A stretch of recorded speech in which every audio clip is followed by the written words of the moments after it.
नमस्कार दोस्तों, स्वागत है आपका अपने इस यूट्यूब चैनल में। आज अपन बात करने वाले हैं एक नए डिजीज़ के बारे में जिसका नाम है चिकन पॉक्स, जिसे छोटी माता के नाम से भी जाना जाता है।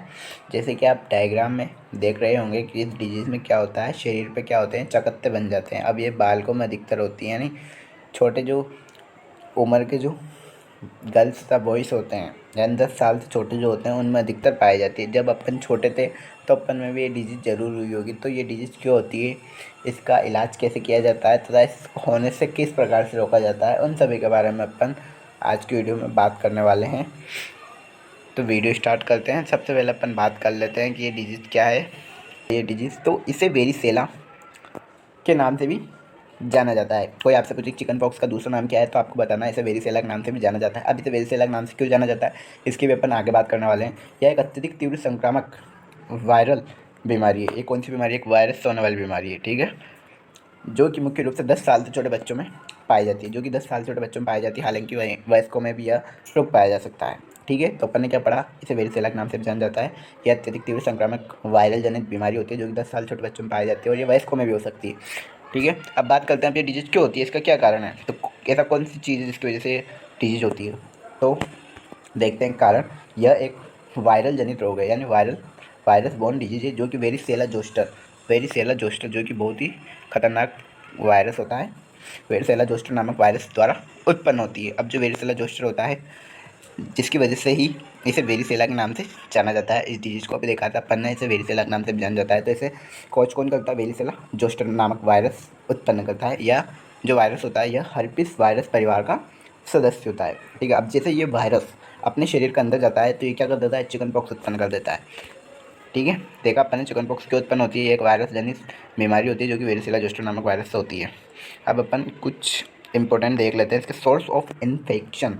सोर्स का मतलब होता है साधन, यानी संक्रमण के साधन क्या है। तो चिकन पॉक्स का किस रोगी ही इन्फेक्शन का मुख्य साधन होता है।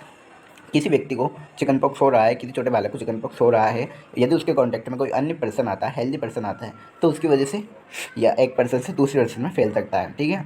आगे अपन बात करेंगे कैसे फैलता है। नेक्स्ट है इन्फेक्टिव मटेरियल, यानी संक्रामक पदार्थ क्या हो सकते हैं जिससे ये एक व्यक्ति दूसरे व्यक्ति में फैलता है। तो रोगी के मुख तथा ग्रसनी यानी फेरिंग से निकलने वाला स्राव, यानी जब वो व्यक्ति खांसता है, छींकता है या थूकता है, तो उसमें जो वायरस होता है, वो वायरस जब अपन सांस लेते हैं तो वो अपने शरीर के अंदर आ जाता है, तो वो अपन को भी इन्फेक्टेड कर देता है, ठीक है।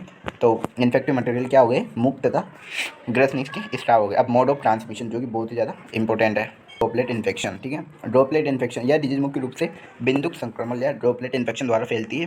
वायरस सामान्य बच्चे में श्वसन नाल या रेस्पिरेटरी से होते हुए प्रविष्ट होता है। यानी मोड ऑफ ट्रांसमिशन कोई पूछे तो इसका बताना आपको ड्रॉपलेट इन्फेक्शन। अब ड्रॉपलेट इन्फेक्शन क्या होता है? जब कोई इन्फेक्टियस पर्सन है या कोई बालक है, वो खांस रहा है, छींक रहा है या थूक रहा है या वो सांस ले रहा है, तो उसमें क्या है? वायरस पाया जाता है। अब जो वायरस होता है वो हवा में तेज़ी से फैलता है, जिससे अपन जब कोई भी हेल्दी पर्सन उसके नज़दीक जाता है तो वायरस उसके सांस के द्वारा अन्य व्यक्ति में प्रवेश कर जाता है, जिससे वो उसे भी क्या कर देगा? संक्रमित कर देगा, उसमें भी चिकन पॉक्स उत्पन्न कर देगा। आगे ड्रॉपलेट इन्फेक्शन क्या होता है? खांसते छींकने के द्वारा अन्य व्यक्ति में चला जाता है वायरस, ठीक है। इसे बोलते हैं मोड ऑफ ट्रांसमिशन। अब नेक्स्ट बात करते हैं अपन इसके मोस्ट, वो है इंक्यूबेशन पीरियड के बारे में। अब जो इंक्यूबेशन पीरियड क्या चीज़ होती है वो देखते हैं। इंक्यूबेशन पीरियड को अपन आईपी बोलते हैं, उद्भवन काल बोलते हैं। उद्भवन काल क्या है? जैसे ही वायरस किसी व्यक्ति के शरीर में एंटर करता है, एंटर करा, वहाँ से लेकर जो सिम्टम्स उत्पन्न होंगे, जो प्राथमिक सिम्टम देखने को मिलेंगे, जैसे कि खांसी, जुकाम, बुखार, चकत्ते बनना स्टार्ट होंगे धीरे धीरे, तो उस टाइम को क्या बोला जाता है? Incubation period. यानी वायरस के एंटर करने से लेकर फर्स्ट साइन एंड सिम्टम तक के पीरियड को क्या बोला जाता है? इंक्यूबेशन पीरियड या उद्भवन काल, ठीक है। जिसमें क्या होता है? चकत्ते बनना स्टार्ट हो जाता है। अब इसका इंक्यूबेशन पीरियड कितना होता है, ये तो अपन ने इसकी डेफिनेशन पढ़ ली है। अब इसका जो इंक्यूबेशन पीरियड होता है वो 12 से लेकर 16 डे का होता है। 12 से लेकर 16 डे का होता है। सभी बुकों में अलग अलग लिखाया हुआ है, किसी बुक में आपको 14 से लेकर 16 भी मिल सकता है, और कोई यदि आपसे एग्जैक्ट पूछ ले तो एग्जैक्ट इसका आंसर देना है 15 डे चिकन पॉक्स का इंक्यूबेशन पीरियड होता है, ठीक है। अब बात करते हैं अपन इंक्यूबेशन पीरियड के बाद मोस्ट इंपॉर्टेंट इस डिजीज़ के क्लिनिकल फीचर्स के बारे में, ठीक है। क्लिनिकल फीचर्स क्या देखने को मिलेंगे अपन को इस डिजीज़ के? चिकन पॉक्स के प्रारंभिक लक्षण हल्के तथा संक्षिप्त होते हैं, यानी प्रारंभ में जो लक्षण आते हैं वो हल्के तथा संक्षिप्त होते हैं। छत्तों रेशेस का उत्पन्न होना इसका प्रारंभिक लक्षण होता है। चकत्ते या रेशेस का पाया जाना इसका क्या है, प्रारंभिक लक्षण होता है चिकन पॉक्स का। ठीक है, अब इसकी दो अवस्थाएं होती है। कितनी, इसकी दो अवस्थाएं होती है जिसमें अपन को साइन एंड सिम्टम देखने को मिलेगी चिकन पॉक्स की। पहली जो स्टेज होती है वो होती है विस्फुटन विस्फुटन पूर्व अवस्था या प्री इरप्टिव स्टेज। यह अवस्था संक्षिप्त में लगभग 24 घंटे की होती है, यानी एक दिन की अवधि की होती है, जिसमें पेशेंट को निम्न लक्षण पाए जाते हैं, माइनर सिम्टम दिखाई देते हैं, जैसे बुखार हो गया जिसमें तापमान होएगा 38 से 39 डिग्री सेंटीग्रेड के मध्य रहता है। उसके बाद लॉस ऑफ एपेटाइट, रेस्टलेसनेस तथा शिवरिंग, जिसमें माइनर सिम्टम अपन को देखने को मिलेंगे प्री इरप्टिव स्टेज के अंदर। अब जो मोस्ट इंपॉर्टेंट स्टेज होती है वो होती है इरप्टिव स्टेज, जो कि बहुत ही ज़्यादा इंपॉर्टेंट है, एग्जाम में पूछे जाते हैं इसमें से क्वेश्चन कि चकत्ते कौन सी स्टेज में आते हैं, तो आपको जवाब देना होगा इरप्टिव स्टेज में चकत्तों की उत्पत्ति होती है। ठीक है, चकत्तों की उत्पत्ति, यहाँ पे स्मॉल पॉक्स आ गया। आप वो जगह चिकन पॉक्स की जगह का नाम स्मॉल पॉक्स भी मिलेगा, लेकिन चिकन पॉक्स और स्मॉल पॉक्स दोनों एक अलग अलग डिजीज होती है, ये अपन को याद रखना बहुत ही ज़्यादा जरूरी होती है। ठीक है, चिकन पॉक्स भी होती तो स्मॉल पॉक्स जैसे ही होती है, लेकिन उसमें कुछ डिफ्रेंशिएटेड पाए जाते हैं, इसलिए उसको अलग रखते हैं। इसलिए यहाँ पे करेक्शन कर लेना, यहाँ पे चिकन पॉक्स लिख लेना। क्या लिखना, चिकन पॉक्स। ठीक है, चकत्तों की उत्पत्ति चिकन पॉक्स का चारित्रिक लक्षण है।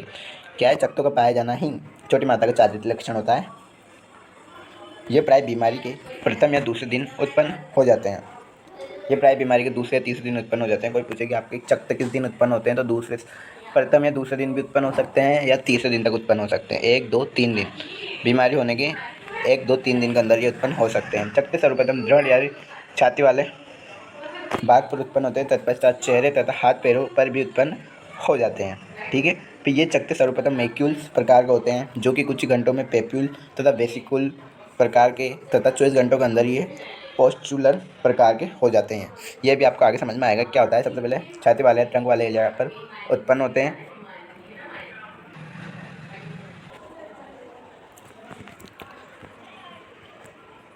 तो क्या हुआ, ट्रंक वाले एरिया पर सर्वप्रथम निशान आए, चकत्ता है, फिर चेहरे हाथ पैरों पर फैलते हैं ये।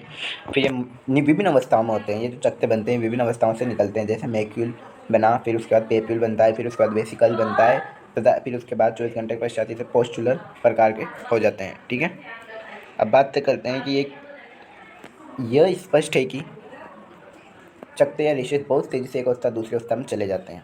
ठीक है, अब जो चकत्ते रहते हैं, रेशेस होते हैं, एक अवस्था दूसरी अवस्था में चले जाते हैं।